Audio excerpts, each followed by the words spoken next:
Delight IAS पर आप सभी का एक बार फिर से बहुत बहुत स्वागत है।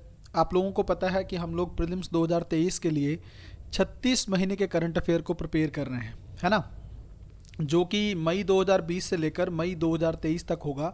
देखिए, बहुत सारा इंपॉर्टेंट करंट अफेयर होता है जो 1 से 2 साल पहले घटित होता है और जिनका यूपीएससी जो है सवाल पूछता रहता है, जिसको हम लोग क्या बोलते हैं, कंटेम्प्रेरी करंट अफेयर, है ना। इसलिए इसको करना, क्योंकि यूपीएससी इवॉल्व कर रहा है पिछले 2-3 साल में अपने आप को, तो हमें उस इवोल्यूशन प्रोसेस को समझते हुए अपने कंटेंट को बहुत अच्छे से प्रिपेयर करना है। करंट अफेयर में अगर मान लीजिए 20 से 22 प्रश्न आ रहे हैं तो आपको इस पर इतनी अच्छी कमांड होनी चाहिए कि इसमें मैक्सिमम क्वेश्चन जो हैं वो आपके सही हों। ठीक है। बहुत सारे बच्चों के मन में ये भी डाउट रहता है कि 36 मंथ ही क्यों। जल्दी से बता देता हूँ, 36 मंथ इसलिए क्योंकि बहुत सारी बॉडीज होती हैं, निकाय होते हैं, इंडेक्स होते हैं, एक्सरसाइज होती हैं जो कि रिपीटेड होती हैं, है ना, जो कि 2-3 साल पहले न्यूज़ में रहती हैं, बट यूपीएससी क्वेश्चन पूछ लेता है बाद में, है ना। जैसे बायो रॉक टेक्नोलॉजी को लेकर क्वेश्चन पूछा गया था 2022 में, जबकि ये 2019-20 में न्यूज़ में था, है ना। तो इस तरह से बहुत सारे प्रश्न हैं। 14 फाइनेंस कमीशन पूछ लिया गया था, जबकि वो 2014-15 में न्यूज़ में था। ऐसे बहुत सारे प्रश्न हैं जो यूपीएससी रिपीट करता है। ठीक है, तो हमें उसको ध्यान में रखकर, उन सब चीज़ों को ध्यान में रखकर हमारा जो करंट अफेयर है वो काफ़ी अच्छे से और बेसिक के साथ प्रिपेयर होना चाहिए। स्टैटिक में ज़्यादा हम लोग, आपने देखा होगा अब तक लगभग काफ़ी सारी वीडियोज आ चुकी हैं, 10 से ज़्यादा वीडियो आ चुकी हैं, तो वहाँ पर हम लोगों ने करंट अफेयर को स्टैटिक के साथ लिंक किया है ना। ये सबसे बड़ा इशू रहता है, बच्चों के लिए दुविधा रहती है कैसे इसको लिंक करें। तो मैंने कोशिश की है, अगर आप पॉलिटिक की वीडियोस देखे होंगे, आईआर देखे होंगे, तो बेसिक कॉन्सेप्ट आप लोगों के अभी तक दूर हो गए होंगे और ये भी मैंने बताया, क्लियर हो गए होंगे। और ये भी मैंने बताया कि बार बार कौन कौन से क्वेश्चन बार बार पूछे जा रहे हैं, उनको लेकर भी मैंने चीज़ें साथ साथ क्लियर करने की कोशिश की है। तो आप वो सब चीज़ें, जिन बच्चों ने प्रीवियस वीडियोज़ नहीं देखी हैं, वो एक बार देख लें। उसके बाद फिर सीक्वेंस में आप इकॉनमी के तीसरे पार्ट को देखें। इकॉनमी के 2 पार्ट हो चुके हैं भाई, आज हम लोग तीसरा पार्ट शुरू करने जा रहे हैं। देखिए, एक सबसे पहले याद रखो, एनर्जी ट्रांजिशन इंडेक्स रिपोर्ट, बहुत इंपॉर्टेंट रिपोर्ट है ये। एनर्जी ट्रांजिशन इंडेक्स रिपोर्ट कौन इशू करता है? ठीक है, ये सबसे इंपॉर्टेंट चीज़ है, तो इसको याद रखना है। ये रिपोर्ट इशू की जाती है वर्ल्ड इकोनॉमिक फोरम द्वारा। ठीक है, आपको एक चीज़ ध्यान रखो, देखो बच्चों, यूपीएससी क्या करता है, बहुत सारे इंडेक्स, बहुत सारे रिपोर्ट हर बार पूछता रहता है। 1-2 सालों से कम भी पूछे गए हैं, बट उससे पहले यूपीएससी 2 से 3 सवाल पूछता था इंडेक्स को लेकर, रिपोर्ट को लेकर। और उनमें से ज़्यादातर जो पूछे जाते थे सवाल, 2 संस्थाओं से ज़्यादा पूछे जाते थे, एक वर्ल्ड बैंक से, एक वर्ल्ड इकोनॉमिक फोरम से, है ना। तो वर्ल्ड बैंक से रिलेटेड अगर कोई रिपोर्ट न्यूज़ में है तो उसको बहुत अच्छे से देखना है। वर्ल्ड इकोनॉमिक फोरम को लेकर कोई न्यूज़ रिपोर्ट में है, इंडेक्स न्यूज़ में है, तो उसको ध्यान से देखना है। तो ये वर्ल्ड इकोनॉमिक फोरम का है, ठीक है ना। एनर्जी ट्रांजिशन इंडेक्स रिपोर्ट, इसको हिंदी में बोलते हैं ऊर्जा संक्रमण सूचकांक रिपोर्ट। ठीक है, आप इस तरह की चीज़ों को ना इंग्लिश में याद रखने की कोशिश करिए करिए, ताकि आपको चीज़ें वहाँ पर कन्फ्यूज़ ना हो। देखो, एक बच्चे ध्यान में रखो यहाँ पर चीज़ें कि 2 ना योजनाएं हैं, ठीक है, 2 योजनाएं हैं, स्कीम्स हैं। बस उनका नाम याद रखो और उनका उद्देश्य याद रखो। ठीक है, एक है आपकी योजना का नाम है आदित्य, इसको इंग्लिश में ही लिख लेना, आदित्य। ठीक है, किससे रिलेटेड है और इसका काम क्या है? ठीक है, अगर आप इस चीज़ को देखेंगे तो देखो, पहली चीज़ तो ये है कि ये दोनों योजनाएं जो है ना, विद्युत से संबंधित है, पावर से संबंधित है। ठीक है, और पावर क्षेत्र में क्या करना है इनका, इसका क्या काम है? पहली का देख लो काम, इसका काम ये है कि जो इसके अंदर जो विद्युत की क्षति होती है, आपको पता है ना, ट्रांसमिशन करने से, जैसे किसी एक लाइन से दूसरी लाइन में भेजने पर ना विद्युत की क्षति हो जाती है। उस क्षति को, विद्युत की क्षतियों को कम करने, बस इतना लिख लो, विद्युत का लॉस जो होता है, एनर्जी का लॉस विद्युत क्षति को कम करने के लिए, ठीक है, कम करने के लिए इस योजना को लाया गया है। तो यूपीएससी पता क्या पूछेगा, अभी मैं आपको बताऊंगा प्रश्न किस तरह से बन सकता है। एक तो आदित्य लिखो, दूसरा लिखो आप प्राप्ति, PRAAPTI। ठीक है, प्राप्ति स्कीम है। अब देखो, इसका ये भी विद्युत क्षेत्र से ही संबंधित है, और इसका क्या काम है इसको भी थोड़ा सा आप लोग अच्छे से देख लो। देखो, जो विद्युत की खरीद होती है ना, पावर क्षेत्र की, ठीक है, विद्युत की जो खरीद होती है, इस संबंधी जो लेन देन होता है, विद्युत खरीद संबंधी जो लेन देन होता है, इसमें पारदर्शिता के लिए, लेन देन में पारदर्शिता, ट्रांसपेरेंसी के लिए, ठीक है, पारदर्शिता के लिए इस योजना को लाया गया है। अब यूपीएससी पता है प्रश्न कैसे पूछेगा, जो आज से पहले पूछे जाते रहे। यूपीएससी पूछेगा, ये दोनों न्यूज में रही हैं, ठीक है, आदित्य और प्राप्ति, किस क्षेत्र से संबंधित योजना है, पहली चीज ये पूछ सकता है। या स्पेसिफिकली पूछ लेगा आदित्य का क्या काम है, विद्युत क्षेत्र क्षति को कम, विद्युत लॉस, एनर्जी लॉस, ये डिफरेंस याद रखेगा। हो सकता है दोनों ही योजनाएं पूछ ले, इसका उद्देश्य ये वाला बता दे, इसका उद्देश्य ये वाला बता दे, कंफ्यूज हो जाओगे ना। इसलिए इसको क्लियर रखो कि आदित्य जो है वो एनर्जी लॉस से रिलेटेड है, जो प्राप्ति आप देखोगे ये विद्युत खरीद से रिलेटेड पारदर्शिता के लिए है, ठीक है, ट्रांसपेरेंसी के लिए। तो मुझे लगता है दोनों चीजें आप लोग अच्छे से दिमाग में रखोगे, इसको नोट करके रख लो बच्चों, ठीक है। आगे चलते हैं जल्दी से। अब देखो एक चीज और याद रखो, एक ना बड़ा न्यूज में रहता है इंडिया, याद रख लो इसको जल्दी से, इंडिया एनर्जी, ठीक है, India energy modelling forum, modelling forum, ठीक है। यूपीएससी अगर इसको लेकर सवाल पूछे कि क्या है क्या नहीं है, ठीक है, तो ये जो एक चीज याद रखोगे, ये भारत और अमेरिका का संयुक्त प्रयास है, भारत यूएसए का संयुक्त प्रयास है ये। एक तो ये याद रखोगे, ये मान लीजिए पूछ ले, सीधा ये पूछ ले कि इंडिया एनर्जी मॉडलिंग फॉर्म जो न्यूज़ में रहता है वो भारत के साथ किस अन्य देश का है। तो कंफ्यूज मत हो जाना कि यूके है, ऑस्ट्रेलिया है, जापान है, नहीं, अमेरिका के साथ है भारत का, ठीक है। तो ये चीज़ याद रखो। हो सकता है स्टेट सर्विसेज वगैरह में और जो यूपीएससी के अदर एग्जाम्स होते हैं उसमें इस तरह के क्वेश्चन बहुत सारे पूछे जाते हैं, ठीक है। एक तो ये याद रखो। दूसरा है क्या ये, तो रणनीतिक ऊर्जा भागीदारी है, ये रणनीतिक ऊर्जा भागीदारी है। अब ये क्या होता है देख लो इसको, देखो कुछ नहीं है, अगर आपको पता है ना अभी इन्वायरमेंट में पॉल्यूशन बहुत बढ़ रहा है, तो कई देश मिलकर आपस में प्रयास करते रहते हैं, तो आप ये सोचेंगे स्वच्छ ऊर्जा को लेकर, ठीक है ना, स्वच्छ ऊर्जा को लेकर दोनों देश प्रयास करने वाले हैं। इसको इस तरह से भी लिख सकते हो, स्वच्छ ऊर्जा को लेकर भागीदारी, मतलब नवीकरणीय ऊर्जा होती है ना, नवीकरणीय ऊर्जा क्या होती है, जो आपको पता है कि जैसे सोलर एनर्जी है ना, सोलर एनर्जी है, पवन ऊर्जा है, ठीक है, इस तरह की ऊर्जा को लेकर ये लोग प्रयास करेंगे, ताकि जो आपको पता है ना कोयला जलाने से बहुत सारा पॉल्यूशन होता है, वो पॉल्यूशन ना हो, ठीक है, उस पॉल्यूशन को कम करने के लिए ये चीजें की जाए, मतलब पर्यावरण से संबंधित ये एक प्रयास है। बस इतना याद रखो, ये भारत यूएसए का है, और क्या इसका मेन थीम क्या है, तो एनर्जी को लेकर ये लोग आपस में रणनीतिक भागीदारी करेंगे। देखियो बच्चों, यूपीएससी कोयला को लेकर कई बार इस तरह से सवाल पूछ चुका है, कितना बड़ा भंडार है क्या नहीं, एक दो फैक्ट इसको याद रख लो ताकि आप भूलो मत। देखो पहला फैक्ट इसको लेकर ये है, अगर विश्व में देखोगे ना तो भारत में 5वां सबसे बड़ा कोयला भंडार है, ठीक है, कोयला भंडार। तो यहां पे यूपीएससी कंफ्यूज क्या कर देगा कि भारत में दूसरा बड़ा कोयला भंडार है, पहला बड़ा है, नहीं, 5वां है, ठीक है। इसको लेकर सवाल पूछ भी चुका है यूपीएससी, मुझे जहां तक लगता है कोयला को लेकर यूपीएससी का फेवरेट टॉपिक रहता है ये, ठीक है। दूसरा ये देखो, फिर भी भारत जो है ना विश्व में सेकंड बड़ा कोयला आयातक है, ठीक है, सेकंड बड़ा कोयला आयातक देश है। अब आप कहोगे ये क्या दिक्कत है, आयातक देश है तो भारत, जब हमारे पास इतना बड़ा भंडार है, तो यही यूपीएससी ने पूछा भी था कि भारत सेकंड बड़ा कोयला आयातक क्यों है, अगर इतना बड़ा कोयला भंडार है, तो पता है क्यों, क्योंकि अगर आप देखेंगे ना तो भारत का जो कोयला है ना, ठीक है, भारत में अगर आप देखोगे तो लिग्नाइट और बिटुमिनस प्रकार का है, लिग्नाइट और बिटुमिनस, ये कोयले के प्रकार हैं भारत में जो पाए जाते हैं, ठीक है। एक दो तरह के कोयला और होते हैं, जैसे मान लीजिए पीट और एंथ्रेसाइट, एक होता है एंथ्रेसाइट, ठीक है, एक होता है पीट, ये 4 टाइप के कोयला है बच्चों, ध्यान रखो बस, ठीक है। अब देखो ये बहुत अच्छा वाला है, ठीक है, इसकी कमी भारत में मुझे लगता है सिर्फ जम्मू कश्मीर में पाया जाता है और कहीं नहीं होता है, ठीक है।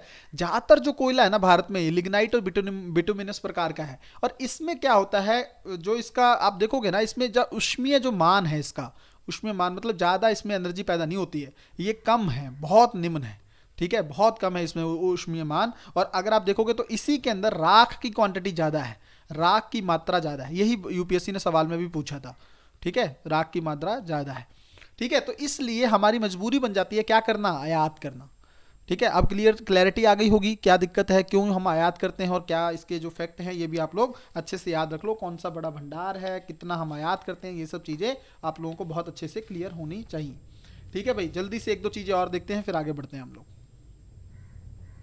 देखिए एक याद रखो, मैंने जैसे आपको बताया एक ना दस्तावेज है, ये भी देख लो, अगर पूछ ले यूपीएससी उन्नति, ठीक है, उन्नति, यूपीएससी ये पूछ ले कि ये उन्नति न्यूज में रहता है, ये क्या है, तो आपको याद रखना है ऊर्जा दक्षता में तेजी लाने के लिए, एफिशिएंसी में तेजी लाने के लिए दस्तावेज है ये एक, ठीक है। एक डॉक्यूमेंट है जिसके बारे में जो है ब्यूरो ऑफ एनर्जी एफिशिएंसी है ना इंडिया की बॉडी, वो इसको तैयार करता है, ठीक है, पावर मिनिस्ट्री के तहत वर्क करता है ये, इसके द्वारा तैयार किया ये एक दस्तावेज। तो यूपीएससी अगर पूछ ले कि उन्नति क्या है तो ये याद रखिएगा, ये ऑप्शन में दिया होगा, इसी को टिक करना है आपको, ठीक है। तो क्लैरिटी रखनी है भाई, थॉट को लेकर एकदम क्लियर रहना है, ठीक है। अगर एक पूछ ले मान लीजिए कि साथी पोर्टल न्यूज में सतत, एक बार सबसे पहले सतत देखिए, ये बहुत प्रीवियस प्रयास है बट बहुत हर बार न्यूज में रहता है। सतत पहल है ये, ठीक है। सतत इनिशिएटिव या सतत पहल क्या है, पहले तो याद रखो कि ये पेट्रोलियम मंत्रालय ने शुरू किया है, ठीक है, पेट्रोलियम मंत्रालय द्वारा शुरू किया गया था 2018 में, ठीक है। क्योंकि न्यूज में रहता है ना इसलिए मैं बता रहा हूं, प्रीवियस है बट इतना याद रखो, जितना जरूरी है बस उतना ही बताऊंगा, उससे ज्यादा याद रखने की जरूरत नहीं है। पेट्रोलियम मंत्रालय की एक योजना है जिसके अंदर ये क्या करते हैं, ठीक है, बायोगैस को लेकर ना, ठीक है, बायोगैस संयंत्र स्थापित करने के लिए प्रयास है ये। एनर्जी के लिए जरूरी है ना संयंत्रों की स्थापना, बस इतना लिख लोगे तो याद आ जाएगा, स्थापना हेतु, ठीक है। तो सतत पहल भी याद हो गई, ठीक है। उन्नति दस्तावेज भी हम लोगों ने देख लिया। एक और देख लो, साथी पोर्टल क्या है। साथी पोर्टल अगर पूछ ले कि ये क्या है, ये भी कहीं ना कहीं पर ब्यूरो ऑफ एनर्जी एफिशिएंसी द्वारा ये कहीं ना कहीं पर विकसित किया गया है। और जो ऊर्जा संरक्षण के प्रयास कर रहे हैं ना राज्य, ऊर्जा संरक्षण हम कहते हैं ना, सेंट्रल गवर्नमेंट हमेशा कहते रहती है कि भाई एनर्जी को कंजर्व करो, संरक्षण करो, है ना, ऊर्जा की वेस्टेज नहीं होनी चाहिए, बर्बादी नहीं होनी चाहिए। वो जो प्रयास करते हैं राज्य के, राज्यों के प्रयासों की निगरानी करता है ये। ऊर्जा संरक्षण के राज्यों के प्रयासों की निगरानी हेतु ये एक पोर्टल है, ठीक है। क्लैरिटी है भाई, कोई दिक्कत नहीं होनी चाहिए, यहां से एकदम क्लियर होनी चाहिए चीजें, ठीक है। चलिए भाई आगे की तरफ चलते हैं। ये तीनों थोड़ा सा दस्तावेज आप लोगों को अच्छे से याद रखने भाई, यूपीएससी कई बार किस ऑप्शन में पूछ ले, कैसे पूछ ले, आप लोगों को क्लैरिटी होनी चाहिए। चलिए आगे देखते हैं। देखो भाई, फाइनेंस कमीशन 15वां वित्त आयोग आया था, ठीक है, जल्दी से, क्योंकि यूपीएससी के लिए बहुत फेवरेट बॉडी है ये, तो इसके बारे में कुछ कुछ चीजें जो प्रश्न में बन सकती हैं वो मैं आपको बताऊंगा बस, ठीक है। सब चीजें आप इसको कहीं से पढ़ोगे ना तो पढ़ते ही 3-4 घंटे निकल जाएंगे, बट मैं आपको वो 4-5 फैक्ट बता दूंगा जिस पर सवाल बन सकता है, ठीक है। सबसे पहले तो ये देख लो, मैंने बताया कि ये 15वां है, इसके अध्यक्ष कौन थे, ठीक है। इसके अगर अध्यक्ष देखोगे तो NK सिंह है इसके अध्यक्ष, ठीक है। ये क्लियर है कि भाई 15वें वित्त आयोग के अध्यक्ष कौन थे। चलिए इसकी थीम क्या थी, 15वें वित्त आयोग की थीम क्या थी, तो थीम अगर आप देखोगे, वित्त आयोग कोविड के दौर में, फाइनेंस कमीशन इन कोविड टाइम्स, ठीक है, ये इसकी जो है थीम थी। चलिए ये चीजें कुछ कुछ फैक्ट हम लोगों ने देखे। एक चीज यहां पर, एक चीज देखो इसको ना, नॉर्मली क्या है, ये ऐसा पहला आयोग है, सबसे इंपॉर्टेंट फैक्ट बता रहा हूं, पहला आयोग है जिसने 6 सालों के लिए अनुशंसाएं की हैं, 6 वर्षों के लिए सिफारिशें की हैं, ठीक है। 6 वर्षों, क्यों, क्योंकि बाकी के अगर आप देखोगे तो कितने सालों के लिए बोला जाता है, 5 सालों के लिए, इसने 6 सालों के लिए। कौन कौन से 6 साल, पहला तो इसने किया 2020-21 के लिए, सरकार ने कहा इसको कि पहली रिपोर्ट दीजिए जो सिर्फ 2020-21 के लिए, कोविड चल रहा था तो सरकार चाहती थी कि लंबा मत बताओ आगे क्या होगा, आप ही को नहीं, हमें ही नहीं पता है कि, क्योंकि फ्यूचर का पता था क्या, कितने लॉकडाउन लगेंगे, क्या कुछ होगा, सरकार को पता ही नहीं था। सरकार ने कहा पहले आप 1 साल की रिपोर्ट दे दीजिए, थोड़ा हमें पता लग जाए, उसके बाद आप एक और रिपोर्ट दीजिएगा, वो दीजिएगा 2021 से लेकर 2026 तक। तो टोटल यहां पर 1 साल हो गया, यहां पर 5 साल हो गया, तो टोटल कितने हो गए, 6 साल, ठीक है। ये क्लियर हो गया, ये प्रथम आयोग है, ये यूपीएससी ऑप्शन में डालेगा जिस दिन इसको लेकर सवाल बनेगा, पहली चीज। दूसरा, एक बार देखो, जैसे मैंने बता दिया कि ये कौन कौन सी रिपोर्ट इसको देनी थी। अब रहा भाई वित्त आयोग क्या है, जल्दी से ओरली बोल दूंगा, ठीक है। फाइनेंस कमीशन, क्योंकि मुझे लगता है हम लोग एक बार उसमें पॉलिटी में पढ़ चुके हैं, फिर भी जल्दी से कुछ 2-4 चीजें इसको लेकर बता देता हूं। फाइनेंस कमीशन क्या होता है, देखो गठित कौन करता है, राष्ट्रपति द्वारा, ठीक है ना, राष्ट्रपति इसको गठित करता है। दूसरी पॉइंट जो इंपॉर्टेंट है, ये संवैधानिक संस्था है, ठीक है ना, संवैधानिक संस्था है, क्योंकि अनुच्छेद जो 280 में इसका जिक्र है ना, तो संविधान के बारे में, इसका बारे में जिक्र किया गया है। अगर मान लीजिए यूपीएससी आपसे ये सवाल पूछे कि भारत में ऐसा कौन सा निकाय है जो राजकोषीय संघवाद की धुरी है, ठीक है, राजकोषीय संघवाद की धुरी, अगर यूपीएससी ऐसा सवाल पूछ ले कि ऐसा कौन सा निकाय है जो भारत में राजकोषीय संघवाद की दूरी है, तो आप कहोगे फाइनेंस कमीशन, वित्त कमीशन। बिल्कुल कंफ्यूज मत होना कैग को लेकर, ऑप्शन में दिया होगा control and auditor general, controller and auditor general, वो कैग को नहीं बोलना है, वित्त कमीशन है। ठीक है, राजकोषीय संघवाद आप देख रहे हो ना, फेडरलिज्म का मतलब क्या होता है बच्चों, फिजिकल फेडरलिज्म। अगर संघवाद समझते हो ना, जो मैंने एक बार समझाया था आपको आंसर राइटिंग की क्लास में, संघवाद क्या होता है, सरकार के स्तर में शक्तियों का विभाजन, ये केंद्र है, ये कई राज्य हैं, ठीक है, फिर स्थानीय निकाय हैं, इनके बीच में शक्तियों का जो विभाजन होगा उसको कहते हैं संघवाद। अब देखिए राजकोषीय संघवाद क्या हुआ, मतलब फिजिकल जो है फेडरलिज्म वो यही है, यही तो डिसाइड करता है फाइनेंस कमीशन कि भाई इनको कितनी ग्रांट दी जाएगी, राज्यों को टैक्स में से क्या हिस्सा दिया जाएगा, स्थानीय निकायों को क्या हिस्सा दिया, ये तो फिर क्या हुआ, संघवाद का काम नहीं कर रहा है, राजकोषीय संघवाद का, तो भूल पाओगे कभी इसको। ठीक है, तो ये चीज़ें थोड़ा सा फाइनेंस कमीशन को लेकर याद रखनी है, मैंने बता दिया काम क्या करता है ये। ठीक है, फिर भी पॉलिटी की क्लास में हम लोगों ने किया था, जिन बच्चों ने नहीं देखा है एक बार जाके वहां पर डिस्कस कर लो। देखो जब इसने ये वाली रिपोर्ट दी, इसमें इसने कहा कि 41% जो है आपको वर्टिकल जो है डिवोल्यूशन करना है। देखो वर्टिकल, इसका एक वर्ड में ये भी समझ लो, देखो ऊर्ध्वाधर अंतरण क्या होता है, एक होता है ऊर्ध्वाधर, एक होता है आपका क्षैतिज हॉरिजॉन्टल। ठीक है, दोनों की सिफारिशें करता है वो। अब देखो ऊर्ध्वा मतलब क्या है कि जो टोटल टैक्स आ रहा है ना सरकार के पास, उसमें निचले स्तर पर क्या जाएगा, सरकार, केंद्र सरकार और राज्य सरकार के बीच में किस तरह के देना है और स्थानीयों को क्या देना है, इसको तो बोलते हैं ऊर्ध्वाधर, ऊपर से नीचे की तरफ आ रहा है। क्षैतिज का मतलब ये है कि राज्यों में आपस में किस तरह से देना है, राज्यों के तहत किस तरह, एक राज्य को कितना देना है, दूसरे को कितना देना है, ये तो उसको बोलते हैं हॉरिजॉन्टल अंतरण, और इसको बोलते हैं ऊर्ध्वाधर अंतरण, डिवोल्यूशन बोलते हैं, वर्टिकल और हॉरिजॉन्टल। ठीक है, ये क्लियर हो गया। इसने कहा 41% देना है। पहले देखो 14वें वित्त आयोग ने 42% का अनुशंसाएं की थी, तो इसने कम नहीं किया है, इसने ये बोला कि देखो जम्मू कश्मीर अब एक अलग यूनियन टेरिटरी बन चुका है, तो उसके लिए चीज़ें अलग से सेंट्रल गवर्नमेंट को चाहिए, इसलिए जो है हमें इसमें से थोड़ा सा 1% कम किया है, तो कम नहीं किया, उसने लगभग इक्वली ही रखा है। अब देखो इसमें ना एक चीज़ समझ लो, ये देखो एक मैंने आप लोगों के लिए सीधी सारणी रख दी है यहाँ पर। देखो 14वां जो फाइनेंस कमीशन था और 15वां फाइनेंस कमीशन, डिफरेंस क्या था। ठीक है, जो इसने भारांश दिया, इसने कहीं ना कहीं पर क्राइटेरिया रखा था ना, ये है क्राइटेरिया, किस हिसाब से राज्यों को कर में से हिस्सेदारी मिलेगी, किस बेस पर मिलेगी ना, राज्यों कुछ तो पैरामीटर होने चाहिए। वे है देखो जब 14वां वित्त आयोग आया था, उसने 1971 के लिए जो भारांश दिया था वो 17.5 दिया था, इसने छोड़ दिया, इसने कहा नहीं खत्म, 1971 की पॉपुलेशन को हम नहीं काउंट करेंगे, खत्म कहानी इसकी। अब हम काउंट करेंगे जनगणना 2011 में जो हुई थी, उसके अनुसार जो पॉपुलेशन क्या है, जनसंख्या क्या है, उसके आधार पर राज्यों को मिलेगा। ठीक है, पहले जो 14वें ने दिया था 10%, इसने इसकी वैल्यू बढ़ा दी, तो आप क्या सोचेंगे यहाँ पर, ये इंक्रीज कर दिया है। अगर यूपीएससी स्टेटमेंट फॉर्म में पूछ ले कि पॉपुलेशन को 14वें और 15वें वित्त आयोग ने ज़्यादा भारांश दिया है, तो वो स्टेटमेंट सही होगा, और अगर पूरे कम दिया है तो गलत हो जाएगा स्टेटमेंट। तो बहुत माइन्यूट चीज़ों को ध्यान में रखना है। एरिया को लेकर पहले भी 15% था, अब भी 15%, तो कोई बहुत ज़्यादा चेंज आया नहीं है, ये लगभग इक्वल रहा है। ठीक है, ये इक्वल ही रहा है। अब देखो फॉरेस्ट एंड इकोलॉजी को लेकर उसने पहले 7.5% की बात की थी, इसने 10%, तो इसने फिर से क्या कर दिया, इंक्रीज कर दिया। ठीक है ना, क्षेत्र आपके वन कितने हैं, इकोलॉजी पर्यावरण कैसा है, उसके आधार पर इसने भारांश दिया। मतलब ये आप समझ रहे हो ना क्या है ये, अगर 100 रुपये देने हैं, ठीक है, तो इनको किस बेस पर दिया जाएगा, राज्यों को।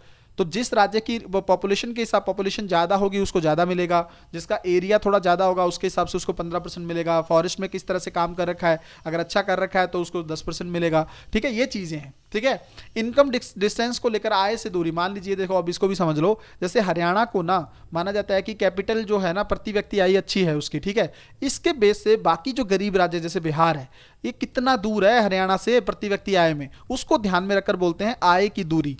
ठीक है, कितना दूर है, उसमें 50% पहले था, अब 45% कर दिया उसको, तो इसको क्या कर दिया, कम कर दिया। ठीक है, टैक्स एंड फिजिकल एफर्ट पहले तो ध्यान नहीं दिया था इस पे, अब इसको 2.5% कर दिया है, तो ये नया जोड़ा गया है, इसको याद रखना है। टैक्स एंड फिजिकल एफर्ट जो है, अगर पूछ ले कि 14वें 15वें वित्त आयोग में इसको पहली बार जोड़ा गया है, तो स्टेटमेंट एकदम सही होगा, याद रखना है इस चीज को। ठीक है, और डेमोग्राफिक परफॉर्मेंस जो है 12.5, अब ये क्या पहले नहीं था।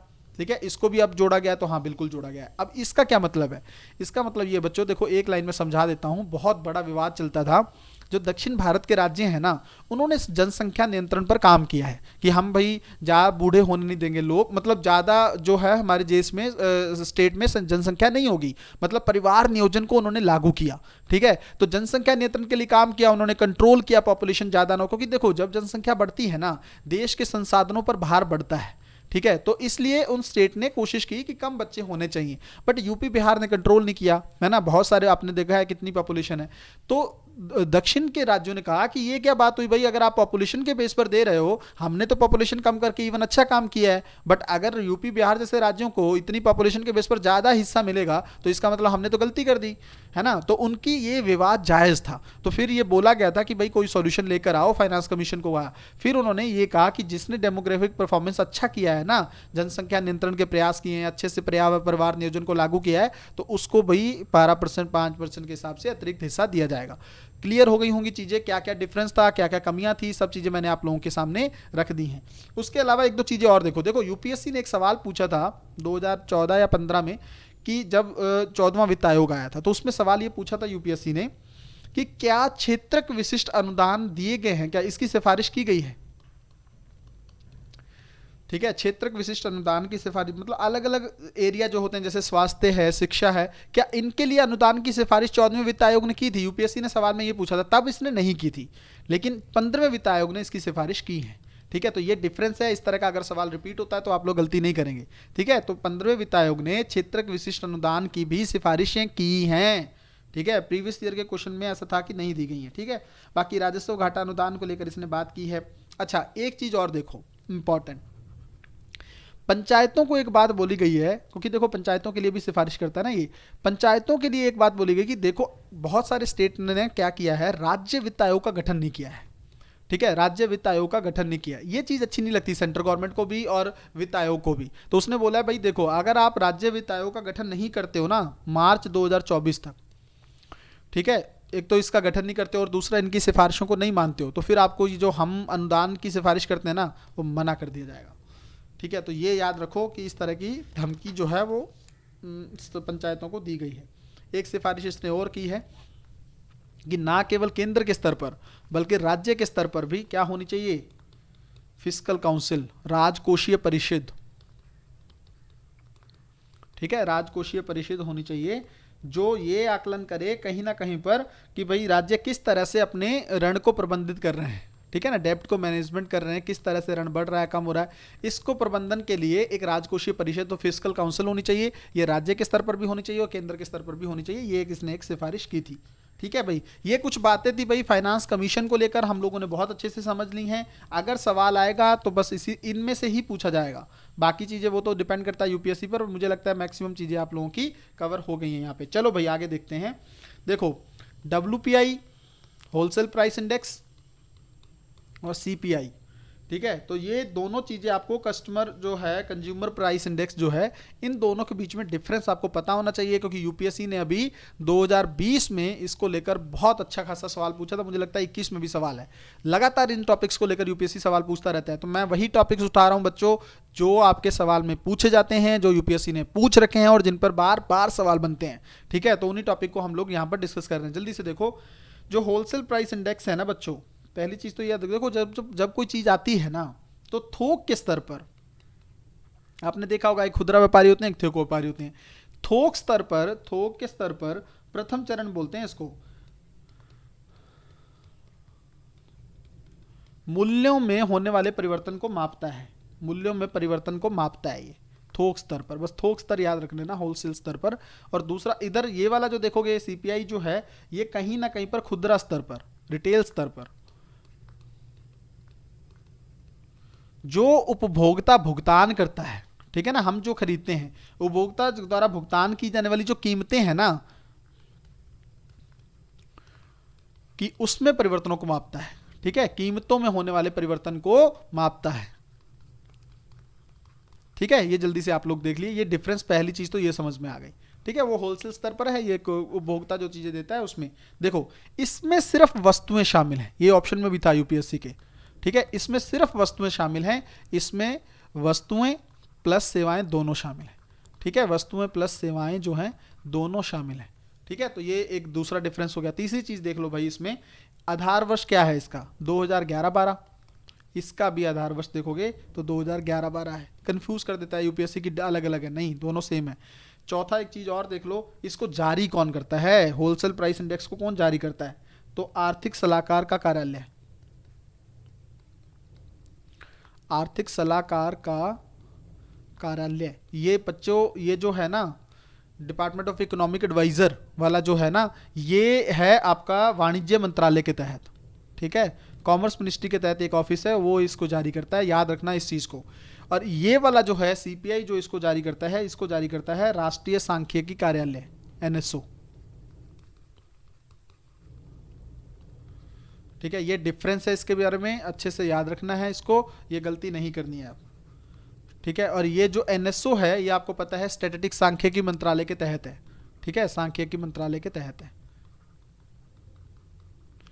ठीक है भाई। ये डिफरेंस है, बस ये याद रख लेना, बार बार रिवाइज कर लेना, इसमें से क्वेश्चन अगर रिपीट होगा दोबारा पूछा जाएगा। क्लैरिटी एकदम रखो, इसमें सिर्फ वस्तुएं, इसमें वस्तुएं सेवाएं, इसमें आधार वर्ष ये, इसमें ये है। इसका काम है थोक स्तर पर देखना, इसका खुदरा स्तर पर देखना। इसको कौन इशू करता है, इसको कौन इशू करता है, उल्टा उल्टा लिख देगा, इसके बारे में इस निकाय को लिख देगा, इसके बारे में इस निकाय को लिख देगा, कंफ्यूज हो जाओगे, वहां पर पेपर में टेंशन में रहोगे, और आप टेंशन में होते हो तो मतलब आप यूपीएससी के लिए, यूपीएससी अपने काम में सफल हो जाता है। वो जो खेल खेलना चाह रहा था उसमें वो सफल हो जाता है। आपको कहीं ना कहीं पर आपसे गलत करवाना ही उसकी कोशिश रहती है, ठीक है।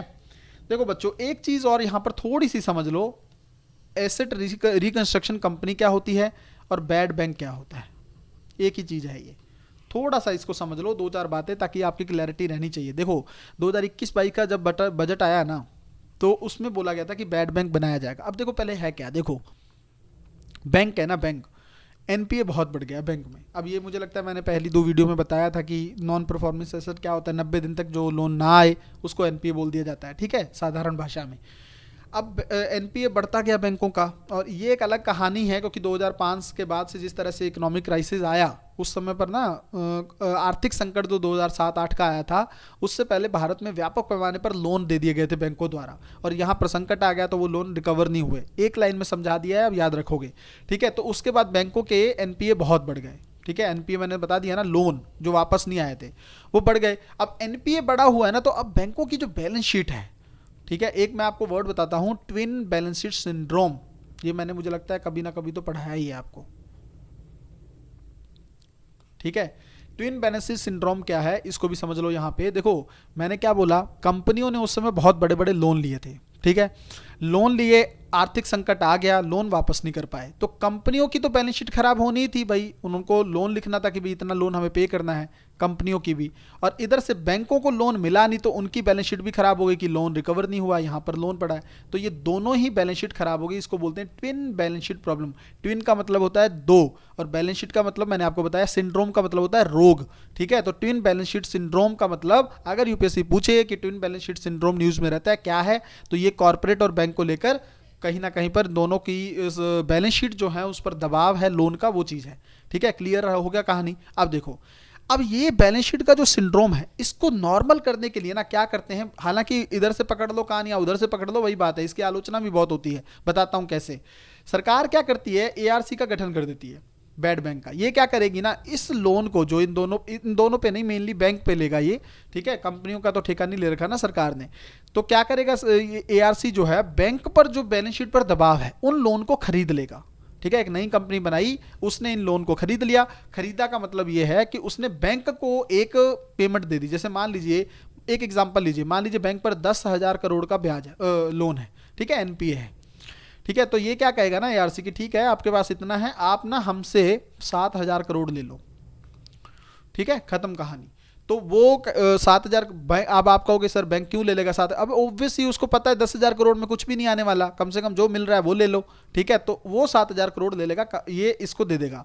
अब ये जिसने खरीदा, ये जो मैंने बोला एआरसी है, जो बैड बैंक है, ये क्या करेगा, अब जो इस बंदे से 10,000 करोड़ वसूलना है, अब उससे चाहिए 12,000 करोड़ वसूल ले, 13,000 करोड़ वसूल ले, जो ये वसूल लेगा ना वो इसका प्रॉफिट होगा, ठीक है। जो एक्स्ट्रा है वो ऑब्वियसली जितने में इसने खरीदा है, एक्स्ट्रा इस पे 10,000 करोड़ दे दे तो 3,000 करोड़ फायदा होगा, 12,000 करोड़ में वापस कर लेगा तो ये 5,000 करोड़ का बेनिफिट होगा। तो इससे लेके समस्या किस पे आ गई, एआरसी पे। अब आप सोचो, समस्या को आपने यहां से लेकर इस पर डाल दिया, अब ये पैसा कहां से लाएगी, यही आलोचना इसकी होती है कि एआरसी आप बना तो देते हो, बट इसमें सरकार बस कुछ नहीं है, गेम करती है कि बैंक की बैलेंस शीट से हटाकर इसकी बैलेंस शीट पर डाल दिया। बात तो वही है ना, आपको तो सिस्टम में सुधार करना चाहिए कि बैंक में एनपीए इतना बढ़ रहा है, कंपनियां लोन रिटर्न करें, बैंक में कहीं ना कहीं पर एडमिनिस्ट्रेटिव, इतना लोन कैसे दे दिया बैंक ने उस समय 2004-5 में, बैंक को देखना नहीं चाहिए था, कुछ सिक्योरिटी नहीं लेनी चाहिए, कोलेटरल नहीं लेनी चाहिए थी। अब वो बात अलग है, सरकारों का क्या रोल था हम नहीं बोलेंगे उसके बारे में, बट उस समय था, करप्शन का लेवल बहुत ज़्यादा था, तो कहीं ना कहीं पर बैंकों ने व्यापक भरमार कर दी लोनों की, ठीक है, इतने सारे लोन दे दिए, सब चीज़ें कर दी, तो उस वजह से कहीं ना कहीं पर भारत के बैंक हैं, पब्लिक सेक्टर बैंक वगैरह, इन पर कहीं ना कहीं पर बोझ उत्पन्न हो गया। क्लियर आगे भाई एआरसी क्या होता है, बैड लोन का काम क्या होता है, कैसे, बिल्कुल इससे आसान भाषा में मैं आपको नहीं समझा सकता, ठीक है।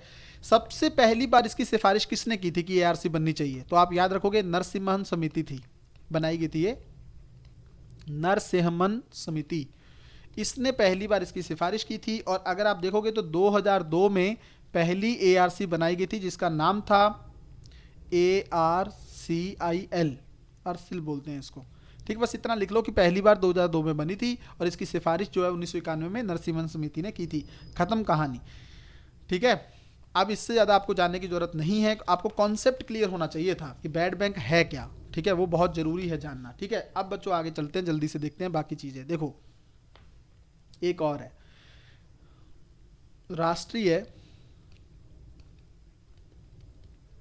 अवसंरचना वित्त पोषण और विकास बैंक, ठीक है, इसका मैं इसमें बोल इंग्लिश में शॉर्ट फॉर्म लिख देता हूँ, NABFID, national bank for financing infrastructure and development, ठीक है ना, national bank for financing infrastructure and development. देखो ये बहुत इंपॉर्टेंट बॉडी है, बॉडी क्यों है मैं बताता हूँ, अभी बनाया गया है इसको, ठीक है, 2021 में इसको लेकर एक विधेयक पारित किया गया था, बिल पारित किया गया था, उसको लेकर इसका गठन किया गया था। अब ये है क्या, सबसे पहले ये देखो कि ये है क्या, अवसंरचना वित्त पोषण, नाम में ही है, तो क्या करेगा ये, इंफ्रास्ट्रक्चर जो हम बनाते हैं उसको लोन देगा, ठीक है, हमने बनाया।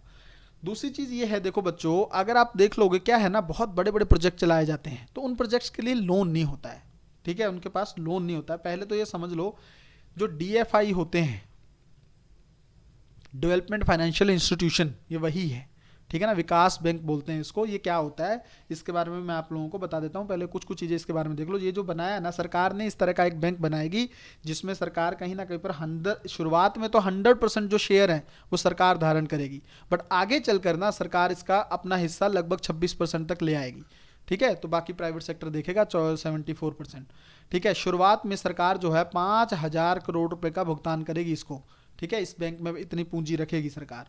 चलिए खैर मैंने आपको बता दिया काम क्या करेगा, जो बड़ी बड़ी परियोजना आएंगे इंफ्रास्ट्रक्चर को लेकर, अवसंरचना को लेकर जो योजनाएं चलेंगी उनको लेकर ये लोन देगा। अब देखो इसका बेसिक समझो, इसको बोलते हैं विकास बैंक जो बनाया गया है, ठीक है, भारत में बनाया गया है, ठीक है, कई देशों में बनता है ये होता, पहले तो ये देखो ये करता क्या है, ये मैंने आपको बोला ना, ये दीर्घ अवधि के ऋण देता है, ठीक है, ये वर्ड बहुत इंपॉर्टेंट है, दीर्घ अवधि, लॉन्ग टर्म, शॉर्ट टर्म नहीं, दीर्घ अवधि के ऋण देता है परियोजनाओं के लिए, पहली चीज तो ये क्लियर, ठीक है। इसमें अगर यूपीएससी लिख देगा शॉर्ट टर्म लोन देता है, गलत हो जाएगा, ठीक है, लंबे अवधि के लिए देता है।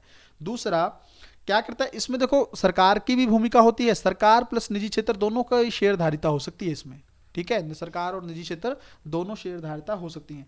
दूसरा ये भारतीय रुपए में और विदेशी मुद्रा में भी ऋण ले सकता है, ये खुद भी ऋण ले सकता है ना, ये इसके पास ऋण होगा तभी तो देगा ये, ठीक है, अगर ये लेना चाहता है तो बाहर से भी पैसा ले सकता है, ठीक है। तो ये चीजें हैं। अब आपके मन में आया होगा कि भाई भारत में कब, देखो आजादी के बाद जो पहला डेवलपमेंट बैंक बनाया गया था उसका नाम था IFCI, ठीक है, हिंदी में बोलता हूं औद्योगिक, भारतीय औद्योगिक वित्त निगम, ठीक है, इसको आप इस तरह से लिख सकते हो, industrial financial corporation of India, industrial finance corporation of India, industrial finance corporation of India, ये कहीं ना कहीं पर 1948 में गठित कर दिया गया था, ठीक है। इसको हिंदी में फिर से बोल देता हूं, भारतीय औद्योगिक वित्त निगम, ठीक है, इंडस्ट्रियल आई है ये, फाइनेंस कॉर्पोरेशन ऑफ इंडिया, ठीक है। तो ये भारत का पहला वित्त विकास बैंक था, इसको याद रखोगे। दूसरा निजी क्षेत्र का पूछ ले, मान लीजिए निजी क्षेत्र का पहला कौन सा था, तो ये बना था 1955 में, इसका नाम था ICICI,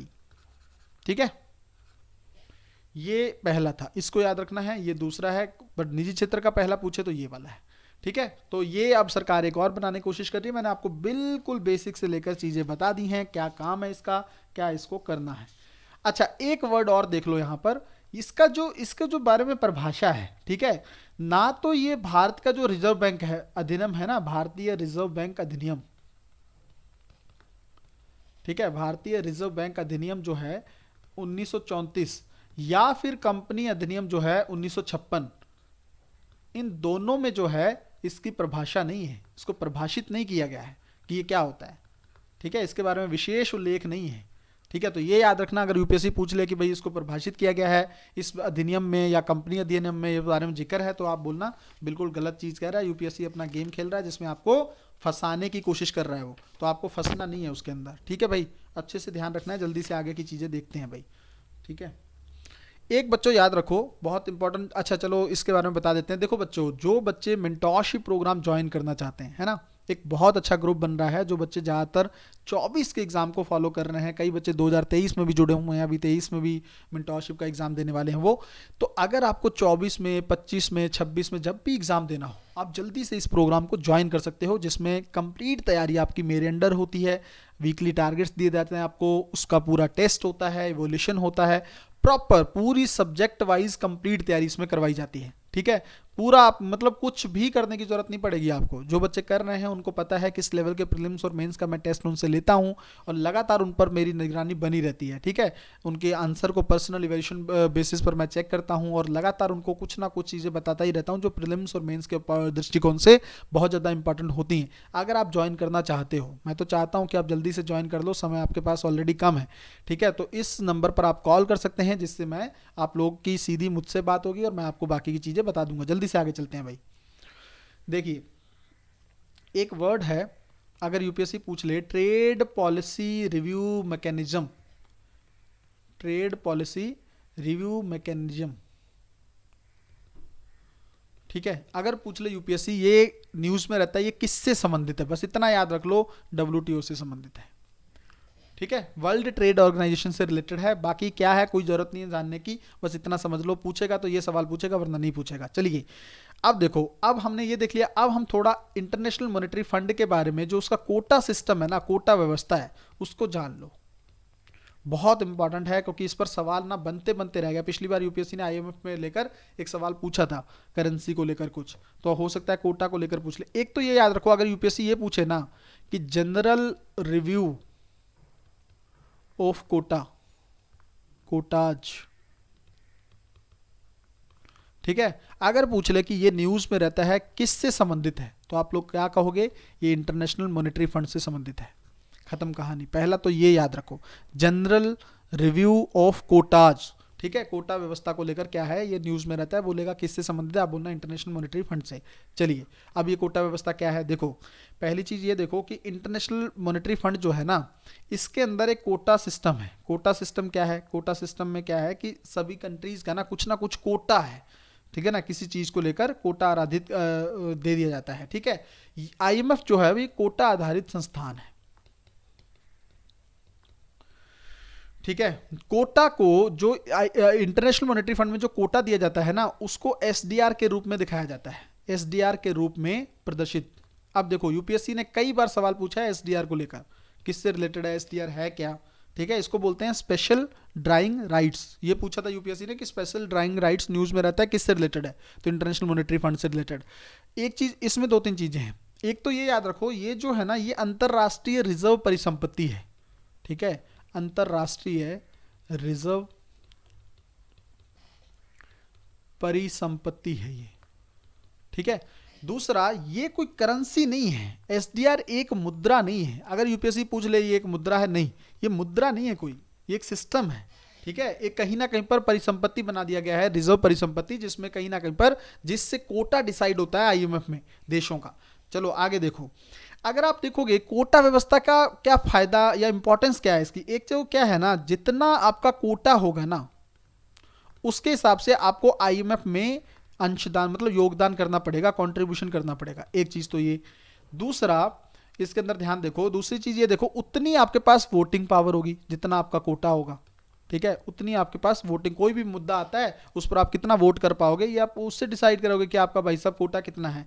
तीसरी चीज ये है कि आईएमएफ में जो लोन लेना है, जो वित्त तक पहुंच है, वो भी कोटा से डिसाइड होगी। जितना आपका कोटा होगा उसी अनुरूप आप लोन ले सकते हैं आईएमएफ से, ठीक है। और जो मैंने बोला कि एसडीआर का जो आवंटन होगा, ठीक है, स्पेशल ड्राइंग राइट्स का, वो भी कोटा के आधार पर होगा।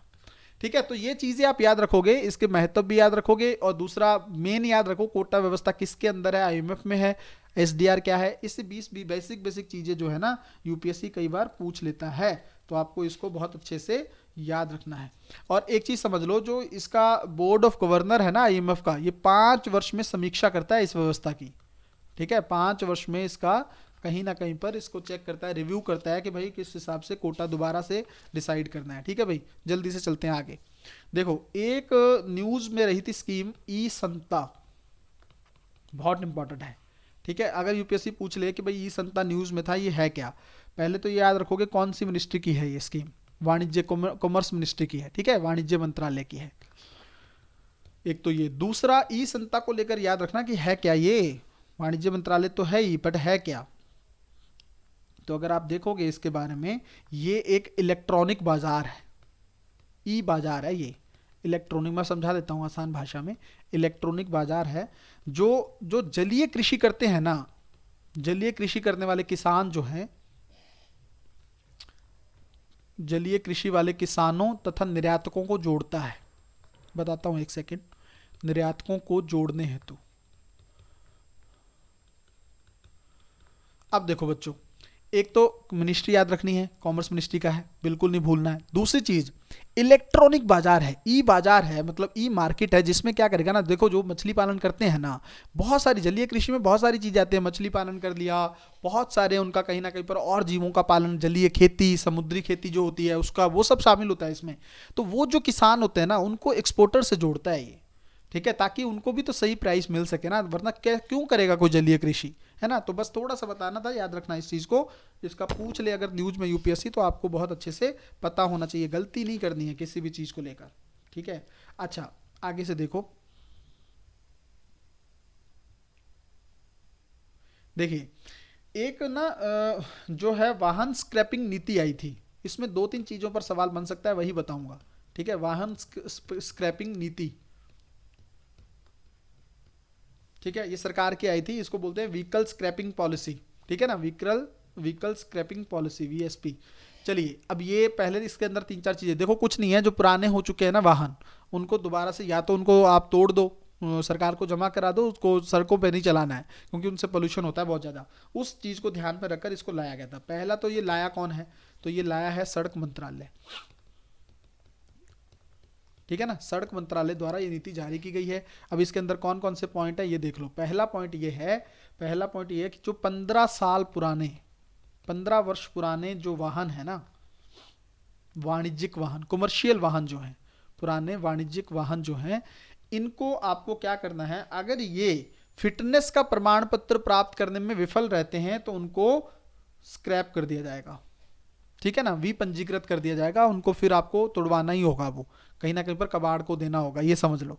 अगर 15 वर्ष पुराने वाणिज्यिक वाहन है, इनका फिटनेस टेस्ट होगा, चेक करेंगे कि भाई कितना पोल्यूशन कर रहे हैं ये। अगर वो उसमें फेल होते हैं तो ठीक है, अगर तो पास होते हैं तो ठीक है भाई, अगर नहीं फेल होते हैं तो उनको उनका पंजीकरण रद्द कर दिया जाएगा।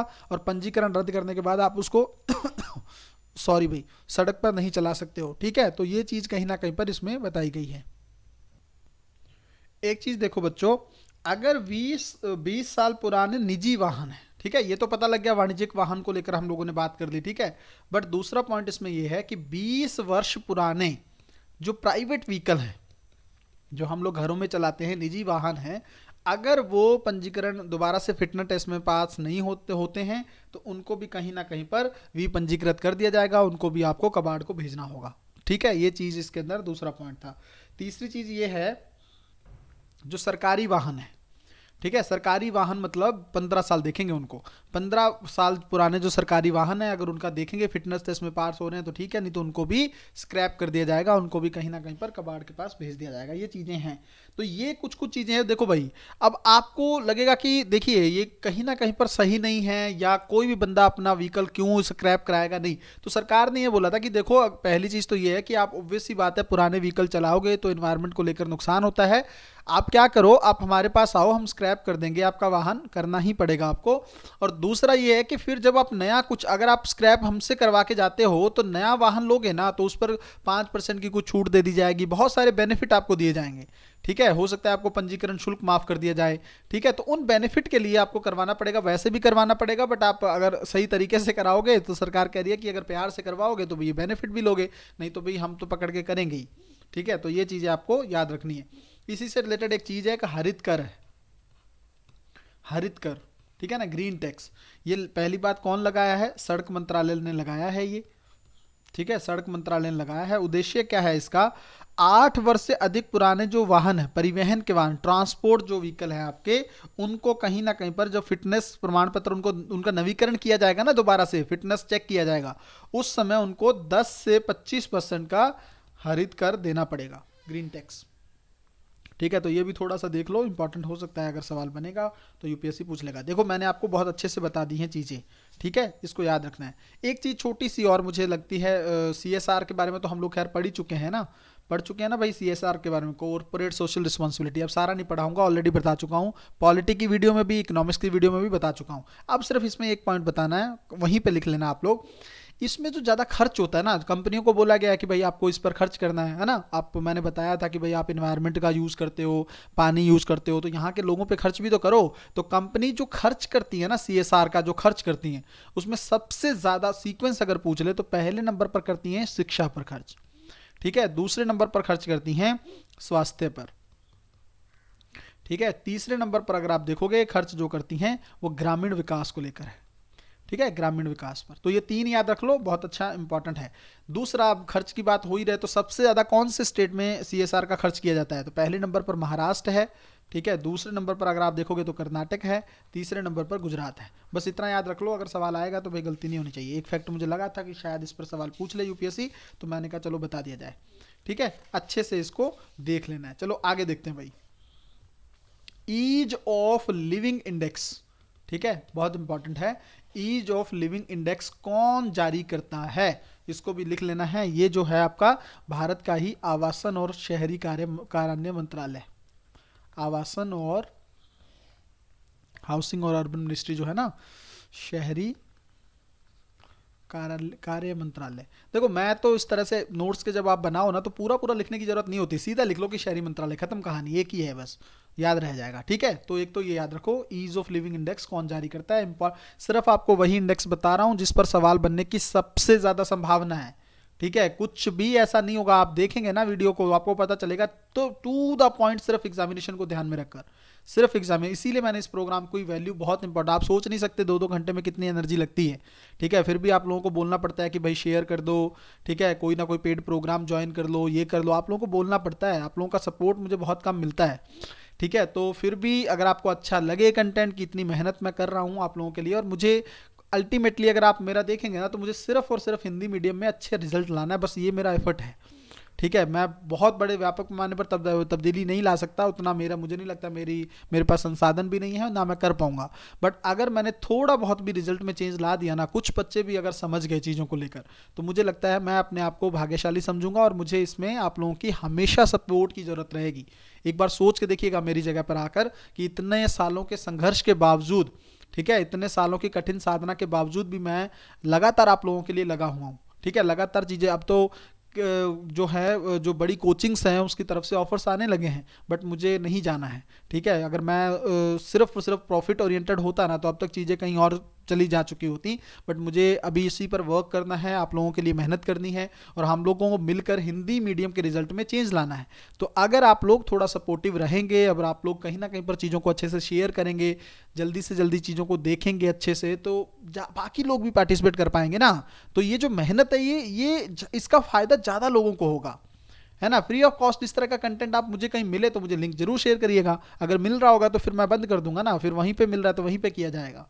ठीक है, उसी को मैं भी सपोर्ट कर दूंगा कि ठीक है भाई, कहीं पे मिल रहा है तो आप वहां से कर लो, क्यों जरूरत है फिर हम लोग डबल मेहनत क्यों करें, है ना। बट नहीं मिल रहा है और यहाँ पे मिल रहा है, तो उस चीज़ को आप लोगों से मैं उम्मीद करता हूँ कि आप लोग अप्रिशिएट जरूर करो।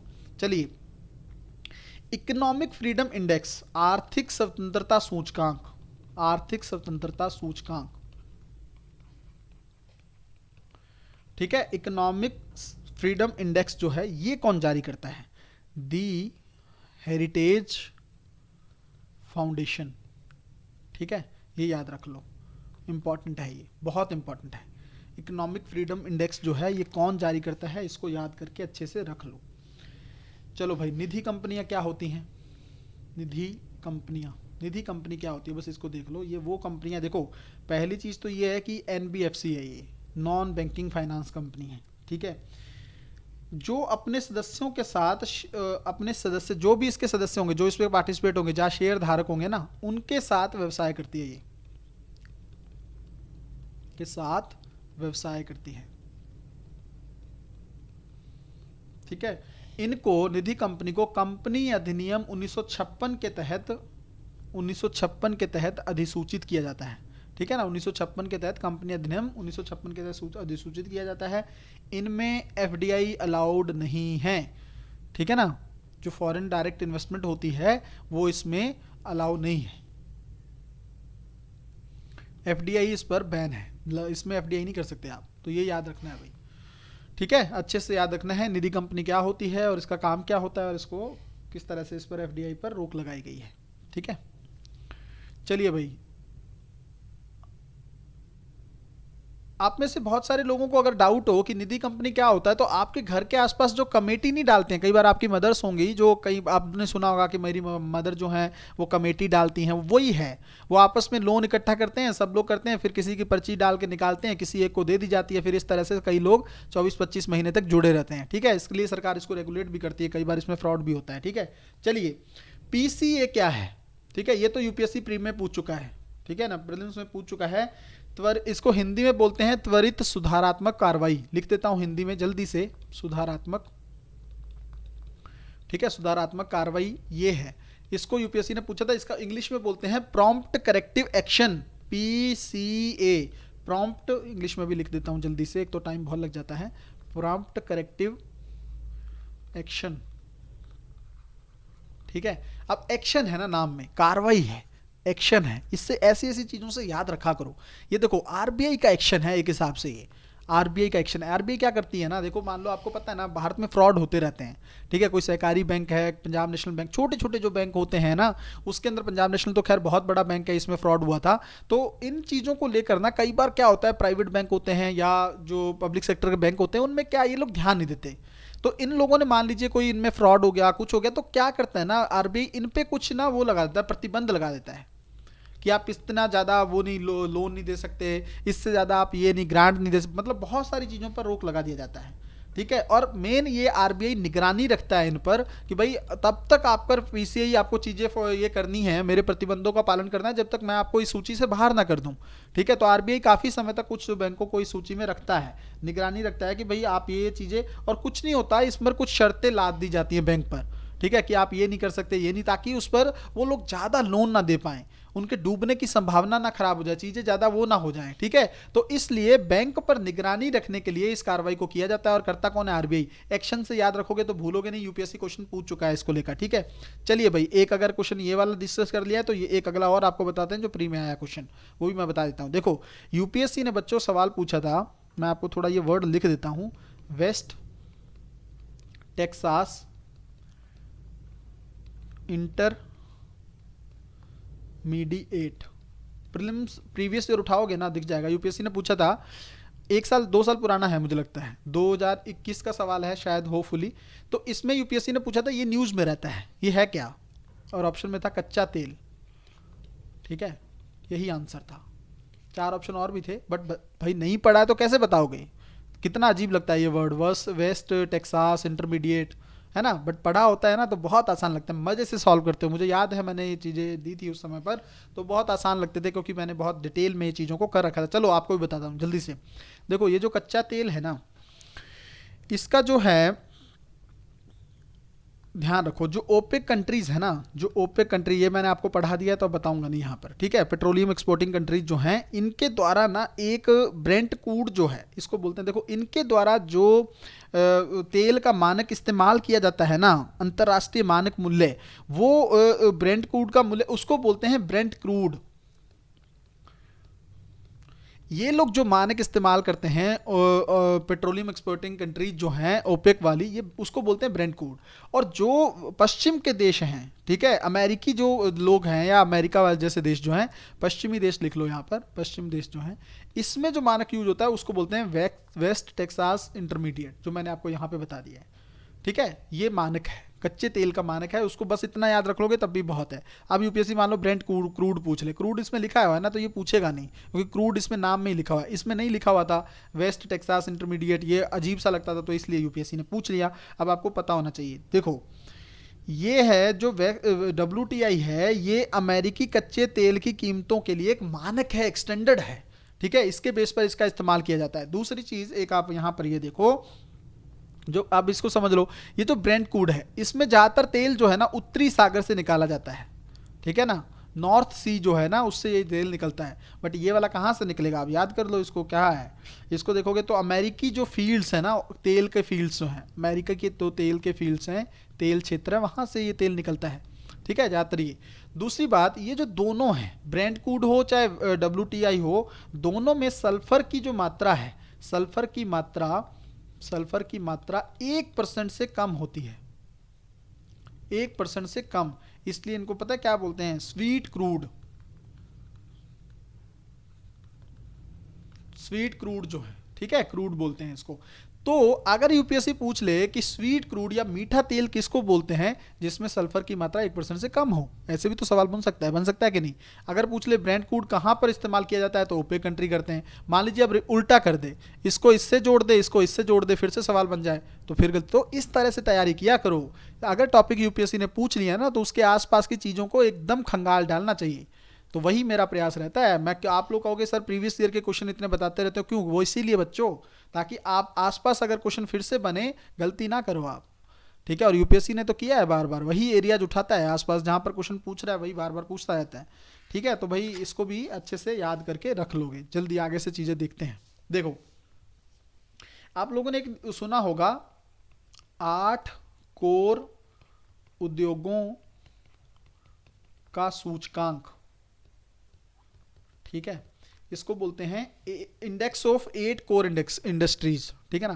देखो पहली बात तो 8 कोर उद्योग है ना जो, उनका सूचकांक है ये। जारी कौन करता है? ठीक है, department for promotion of industry and internal trade.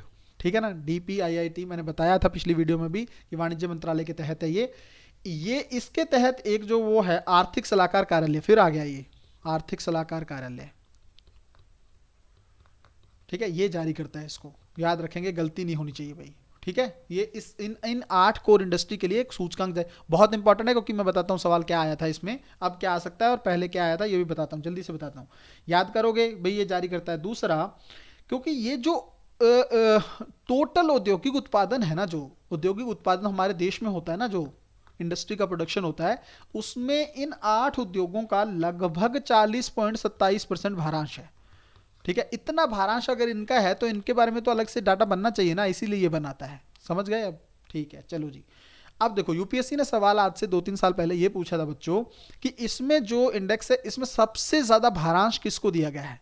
तो उस समय तो जब सवाल पूछा था तो तब तो विद्युत था पहले नंबर पर। ठीक है, ऑप्शन में यही था, यही सही था। बट अब चीजें बदल चुकी हैं। ठीक है, तो अब ये डाटा पुराना हो गया है। अब क्या है, तो मैं चाहता हूं आप जल्दी से ना 8 के 8 लिख लो, चाहे वो सीक्वेंस में पूछे, चाहे टॉप का पूछे, चाहे लास्ट का पूछे, आपको सभी तरह के आंसर के लिए रेडी रहना चाहिए। पहला तो आपको ये याद रखना है कि भाई ये रिफाइनरी पहले नंबर पर है। ठीक है, अब विद्युत की जगह रिफाइनरी पहले नंबर पर आ चुका है, जिसको अब मैं बताऊंगा नहीं कि कितना भारांश है, बस सीक्वेंस याद रख लो। पहले नंबर पर रिफाइनरी है, दूसरे नंबर पर विद्युत, अब विद्युत सेकंड पर आ चुका है। जल्दी जल्दी लिख लो। तीसरे पे है आपका इस्पात, स्टील। ठीक है, चौथे पर आपका कोयला है। भारांश समझ रहे हो ना, वेट देते हैं। ठीक है, किस हिसाब से इंडेक्स आएगा उसका वेट देते हैं। कोयला हो गया। 5वें नंबर पर कच्चा तेल, क्रूड ऑयल। ठीक है, 6th पोजीशन पर देखोगे तो आपको दिखेगा प्राकृतिक गैस, नेचुरल जो गैस होती है, प्राकृतिक गैस। ठीक है, और 7वें नंबर पर अगर आप देखोगे तो आपको दिखेगा सीमेंट, और लास्ट में अगर देखोगे तो दिखेगा उर्वरक, फर्टिलाइजर। देखो सबसे पहले रिफाइनरी, भूलोगे नहीं ना, बिल्कुल नहीं भूलना है। दूसरे नंबर लास्ट में अगर पूछ ले सबसे लास्ट कौन है, उर्वरक है। अगर सीक्वेंस पूछे तो पहले पे रिफाइनरी, दूसरे पे विद्युत, तीसरे पे इस्पात, चौथे पे कोयला, पांचवें पे कच्चा तेल। अब वो देखो बच्चों, किसी भी तरह का सीक्वेंस पूछ सकता है, हो सकता है वो इन चारों का सीक्वेंस पूछ ले, हो सकता है इन चारों का पूछ ले, हो सकता है इन चारों का पूछ ले। तो पूरा रट के रखना है, पहले से 8 तक क्या सीक्वेंस है अच्छे से याद रखना है, और इनका परसेंटेज भी याद रखना है, कौन जारी करता है ये भी याद रखना है। ठीक है भाई, दिक्कत नहीं होनी चाहिए मुझे लगता है। चलिए भाई आगे चलते हैं, फिर दिक्कत नहीं है तो एक याद रख लो, करेंसी, जल्दी से पूरा लिखना पड़ता है, करेंसी वॉच लिस्ट। अगर सवाल बनेगा तो इतना बनेगा, कौन जारी करता है? अमेरिका, बस, और कोई सवाल नहीं बनेगा, कुछ नहीं है इसमें। देखो चीन भारत जैसे देशों को ना वो क्या करता है, करेंसी वॉच लिस्ट में रखता है। अमेरिका जानबूझ के दबाव बनाने की कोशिश करता है वो चीन पे, भारत पे, कि भाई आप जो ना मुद्रा के साथ छेड़खानी करते हो, कभी आप वैल्यू कम कर देते हो, ज़्यादा कर देते हो, ये अमेरिका का आरोप रहता है। बस इतना याद रखो, करेंसी वॉच लिस्ट कौन जारी करता है? अमेरिका, खत्म कहानी। चलो जी आगे देखते हैं क्या है। अगर पूछ ले ऑपरेशन ट्विस्ट क्या है, ये थोड़ा दो पुराना है बट यूपीएससी पूछ सकता है क्योंकि आरबीआई से जुड़ा हुआ है। ठीक है, तो ऑपरेशन ट्विस्ट जो है वो आरबीआई का एक ऑपरेशन है, ठीक है, जिसके अंदर आरबीआई क्या करता है, जो शॉर्ट टर्म है, अल्प अवधि लिख लो इसको, अल्प अवधि की जो सिक्योरिटीज हैं, ठीक है, अल्प अवधि की जो सिक्योरिटीज हैं, कहीं ना कहीं पर प्रतिभूतियां बोलते हैं उसको, प्रतिभूतियों का तो विक्रय करता है। ठीक है, इसमें यही कंफ्यूजन रहेगा, किसका विक्रय करता है किसका, और दीर्घ अवधि की जो प्रतिभूतियां हैं ना, दीर्घ अवधि, उनको खरीदता है।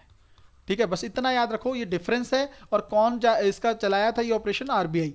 ठीक है, शॉर्ट टर्म की जो है अल्प अवधि की प्रतिभूतियां, सिक्योरिटी जो होती हैं, उसको तो सेल कर देता है वो, और लॉन्ग टर्म की अवधि को खरीद कर लेता है। बस इतना याद रखो, बाकी हम लोग जब इकोनॉमिक्स की क्लासेस होंगी तो अब इसका पूरा डिटेल में पढ़ेंगे चीज़ें।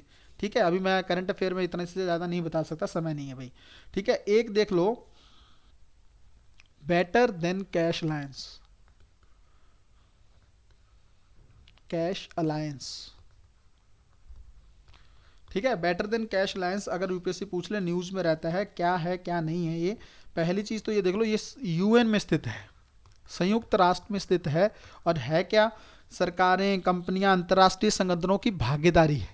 ठीक है, सरकारें भी शामिल हैं इसमें, निजी क्षेत्र भी है, कंपनियां भी हैं, और अंतर्राष्ट्रीय संगठनों की भागीदारी है।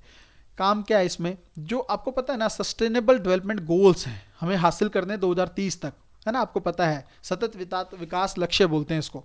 इनमें एक लक्ष्य ये भी है कि भाई कहीं ना कहीं पर इनको प्राप्ति के लिए आपका जो सिस्टम है ना, वो नगदी की बजाय, नगदी जो हम कैश यूज करते हैं उसके बजाय जो है, उसके बजाय हम डिजिटल इकोनॉमी का इस्तेमाल करें, डिजिटल चीज़ें हो जाए हमारी। भारत में भी हुआ था ना, जब डिमोनेटाइजेशन हुआ था, क्या कहा था, ज़्यादातर चीज़ें अब कैश नहीं यूज होना चाहिए, कार्ड का यूज करो, है ना, जहाँ से फ़ोन से यूज़ करो, वो चीज़ है। कैशलेस इकोनॉमी की तरफ ये काम होता है, ये डिजिटल कहीं ना कहीं पर अगर आप देखोगे तो सस्टेनेबल डेवलपमेंट गोल्स जो हैं यूएन के, उनमें इनका एक लक्ष्य है। तो अब सवाल एक ये बनेगा, क्या भारत है इसमें? ऑब्वियस सी बात है, यूएन का है तो भारत भी इसमें शामिल होगा। ठीक है, तो इसको याद रखेंगे, बेटर देन कैश अलायंस क्या है। तो भाई इस तरह का काफ़ी हद तक कंटेंट हम लोगों ने देख लिया है चीज़ें। ठीक है, एक बच्चों ये देख लो लास्ट में, इस वीडियो में आज के लिए तो इतना ही है, हम आगे एक और वीडियोस आएंगी अब इकॉनमी की। अभी इकॉनमी की मुझे लगता है अगर आप लोग समझेंगे तो 2 वीडियो भी आ सकती हैं, और मे भी 3 वीडियो भी आ सकती हैं। बट आपका इकॉनमी का सेक्शन ना, अगर आप देखेंगे पिछली 3 वीडियो में, मुझे लगता है बेस्ट हो चुका होगा। ठीक है, अगर आप प्रीवियस ईयर उठा के देखेंगे ना, आपको दिख जाएगा वो चीज़ें सारी मैंने कवर अप करने की कोशिश कर दी हैं। ठीक है, बिल्कुल बेसिक चीज़ें आप लोगों की क्लियर करना। मैं चाहूँ तो सीधा आपको ये ऑपरेशन ट्विस्ट बता दूँ, आरबीआई का है काम क्या, ये ना बताऊँ ना। ठीक है, इससे बेटर देन कैश अलायंस का क्या सिंबल, इसके कॉन्सेप्ट बताना बहुत ज़्यादा जरूरी है। ये चीज़ें भी मैंने आपको बहुत आसानी से समझा दी हैं, जितनी भी चीज़ें हैं ना, फाइनेंस कमीशन होगा, ये हो गया, जितने पर सवाल बन सकता है वो। अभी फिर भी 2-3 वीडियो और आएंगी, फिर उसके बाद लास्ट में भी 2 वीडियो और आएंगी, 3 वीडियो और आएंगी। तो इकॉनमी तो हम लोग छोड़ेंगे नहीं, क्योंकि 19 से 20 सवाल पूछता है यूपीएससी इसमें। ठीक है, गलती नहीं होनी चाहिए उसमें, हम लोग बहुत अच्छे से तैयारी करेंगे। देखो भाई, ये भारत के ना बंदरगाह है। ठीक है, बहुत इंपॉर्टेंट है, याद रखो इसको, सीक्वेंस पूछ सकता है यूपीएससी। ठीक है, देखो ये जो रेड कलर में है ना, ये आर्टिफिशियल है, आर्टिफिशियल मतलब कृत्रिम है, मतलब जो हमने बनाए हैं, और ये जो है नेचुरल है, जो ग्रीन में है ये अपने आप बंदरगाह बने हुए थे। ठीक है, तो एक तो याद रखना है कि भाई आर्टिफिशियल कौन कौन से हैं और दूसरे कौन कौन से हैं। एक तो ये, इसलिए मैंने आपको यही मैप दिया है, आप लोग अच्छे से इसको ड्रॉ कर लेंगे अपने कॉपी में और रख लेंगे, याद करके रखना है। ठीक है, जैसे विशाखापट्टनम पोर्ट एक कृत्रिम पोर्ट है। ठीक है। चेन्नई पोर्ट कृत्रिम, इसको लेकर तो सवाल पूछ चुका है यूपीएससी, ठीक है। ये जो है कामरजार पोर्ट जो है ये भी कहीं ना कहीं पर अगर आप देखेंगे कृत्रिम पोर्ट है। ये चिदम्बरनार पोर्ट जो है ये भी कृत्रिम पोर्ट है, ठीक है। ये याद रख लोगे आप। बाकी एक तो सवाल ये याद रखोगे ना, कृत्रिम कौन से हैं और प्राकृतिक कौन से हैं। दूसरा, इनका सीक्वेंस क्या है। जैसे यहाँ पर दीनदयाल है, मुंबई है, जो JNPT है, ठीक है, मारमागांव है, न्यू मंगलोर है, इस तरह का सीक्वेंस याद रखना है। कोची पोर्ट को लेकर कई बार सवाल पूछा गया है, ठीक है। तो आपको ये सीक्वेंस याद रखना है। इधर से पूछ ले तो याद रखो, इधर से पूछ ले तो याद रखो। आपको अच्छे से भारत के बंदरगाहों को याद करके रख लेना है। इसका मैप आप लोग अच्छे से बना सकते हो, ठीक है भाई। बहुत अच्छे से हम लोग कोशिश कर रहे हैं डिटेल में डिस्कस करने की चीज़ों को। तो मैंने आपको बता दिया है पॉलिटी और IR और इकॉनमी हमारा खत्म होने की तरफ है ना। इकॉनमी को इतना गहरा सब्जेक्ट है ना ये, कि इसको समझ पाना उतना आसान नहीं है। मैंने पूरी कोशिश की है कि आपको आसान भाषा में समझा दूं, ठीक है ना, आसान भाषा में चीज़ें आप लोगों को डिलीवर कर दूं। फिर भी अगर आप लोगों को अच्छा लगे, अप्रिशिएट करना चाहो, आप लोग शेयर कर सकते हो, मेंटोरशिप प्रोग्राम ज्वाइन कर सकते हो। ज़्यादा से ज़्यादा जो ये कंटेंट मिल रहा है इसका बेनिफिट लीजिए, ठीक है। टेलीग्राम ज्वाइन कर सकते हो, बहुत सारी चीज़ें मोटिवेशनल लेवल पर PDF वगैरह वहाँ पर मैं शेयर करता रहता हूँ। तो आप चाहो तो अपडेशन भी बहुत मिलता है वहाँ पर, है ना। कई बार कोई जैसे UPSC का रिजल्ट आया, किसी का नोटिफिकेशन आया, तो आप वहाँ पर टेलीग्राम ज्वाइन कर सकते हो। दूसरा, इंस्टाग्राम, फेसबुक, ट्विटर पर आप डिलाइट IAS को फॉलो करोगे तो अच्छी बात है, हमें आपका सपोर्ट मिलेगा, तो हम लोग और मोटिवेट होंगे आप लोगों के लिए वर्क करने के लिए। सभी के लिंक जो है डिस्क्रिप्शन में अवेलेबल हैं। 9718112484 ये मेरा नंबर है, पर्सनल नंबर है। व्हाट्सअप भी कर सकते हो, कॉल भी कर सकते हो। इस पर आपको अगर मेंटोरशिप प्रोग्राम में जुड़ना हो, आप लोग पार्टिसिपेट कर सकते हो। उसके अलावा अदर गाइडेंस के लिए भी आप कॉल कर सकते हो, बट वो गाइडेंस सिर्फ और सिर्फ यूटिलाइजेशन के लेवल पर अच्छी होनी चाहिए। ऐसा नहीं होना चाहिए कि आप बिल्कुल इधर उधर के सवाल पूछने लग जाएं। कई बार बच्चे बहुत वेग सवालों के लिए कॉल करते हैं, तो आप समझिए मेरे पास समय की कमी हमेशा से बनी रहती है, ठीक है। मुझे आप लोगों के लिए वर्क भी करना है, पर्सनल लेवल पर भी मेरी बहुत सारी चीज़ें होती हैं। तो इसलिए आप लोग कोशिश करें, तभी कॉल करें जब कहीं ना कहीं पर बहुत अच्छा सवाल आपका हो, ठीक है भाई। मिलते हैं अगली वीडियो में, तब तक अपना ध्यान रखें, अपनी पढ़ाई को बहुत अच्छे तरीके से करते रहें। बहुत बहुत धन्यवाद।